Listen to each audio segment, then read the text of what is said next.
Hey there, we just got done watching the movie Suitable Flesh. This is from 2023. It is 1 hour and 38 minutes long, and it is rated...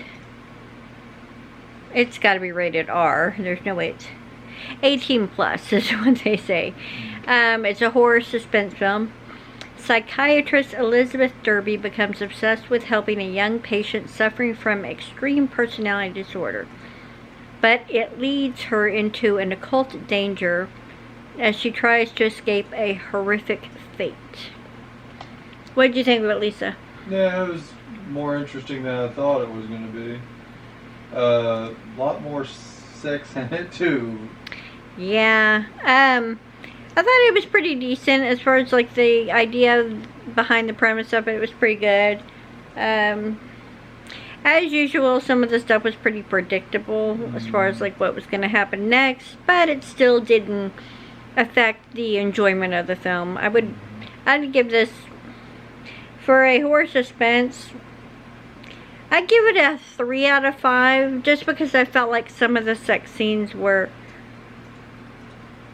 just a little long. Yeah, I'd say the same. A little long, like, well, I don't know. Is this turning into porn or soft porn or something? Soft porn, but I mean, I don't know. I felt like those scenes could have been done a little bit shorter and still gotten the same point across that they were trying to get across with that. Yeah.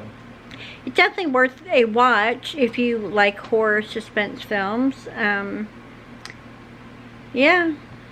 3 out of 5 stars. What would you give it? Yeah, 3 out of 5. 3 out of 5, yeah. If you've seen Suitable Flesh, let me know what you thought of it in the comment section. And if you have not seen Suitable Flesh, are you someone who prefers either shorter sex scenes or no sex scenes, or maybe you like really developed sex scenes?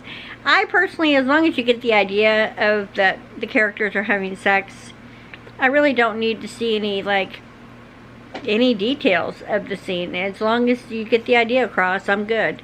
But yeah, let me know what you think about that in the comment section. Thank you for watching. I'll see if I can find a link to this on Amazon. If I can, I'll link it below. And I will see you in the next video. Bye!